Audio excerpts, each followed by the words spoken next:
ইসরায়েলের অভ্যন্তরীণ রাজনৈতিক সংকটে নতুন মোড়। উত্তেজনার মধ্যেই ক্ষমা প্রার্থনা, কিন্তু প্রশ্ন আরও গভীর হচ্ছে। ইসরায়েলের রাজনীতিতে বিরল এক ঘটনা ঘটেছে। নিজ দেশের প্রেসিডেন্টের কাছেই ক্ষমা চাইতে বাধ্য হলেন প্রধানমন্ত্রী বেনিয়ামিন নেতানিয়াহু। সাম্প্রতিক সপ্তাহগুলোতে দেশ জুড়ে রাজনৈতিক অস্থিরতা, বিচার বিভাগ সংশোধন নিয়ে তীব্র বিতর্ক এবং যুদ্ধকালীন সিদ্ধান্তের সমালোচনা সব মিলিয়ে যে চাপ তৈরি হয়েছিল, তার মধ্যেই এই ক্ষমা প্রার্থনাকে বড় রাজনৈতিক সংকেত হিসাবে দেখছেন বিশ্লেষকরা। ঘটনার সূত্রপাত কয়েকদিন আগের এক বৈঠক থেকে, যেখানে নেতানিয়াহুর বক্তব্যকে জাতীয় ঐক্যকে ক্ষতিগ্রস্ত বলা হয়।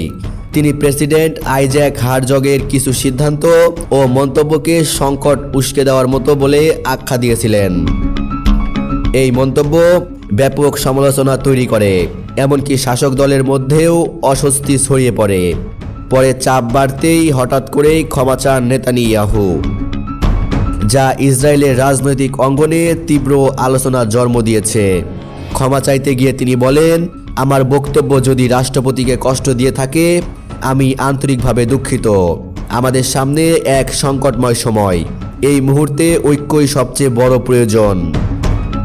তার এই বক্তব্যের পর প্রেসিডেন্ট হারজগ বলেন, তিনি জাতীয় স্বার্থে বিষয়টি মিটিয়ে ফেলতে চান। তবে রাজনৈতিক বিশ্লেষকদের মতে এই ক্ষমা প্রার্থনার পেছনে রয়েছে একাধিক চাপ। যুদ্ধ অবস্থা, গাজায় সামরিক কর্মকাণ্ড, অভ্যন্তরীণ সিদ্ধান্ত নিয়ে তীব্র বিরোধিতা, সব মিলিয়ে নেতানিয়াহুর প্রতি অসন্তোষ বাড়ছে। সাম্প্রতিক জরিপেও দেখা গেছে তার জনপ্রিয়তা কমে গেছে উল্লেখযোগ্যভাবে। প্রেসিডেন্টের সঙ্গে সম্পর্ক খারাপ হলে পরিস্থিতি আরও সংকটে পড়ত।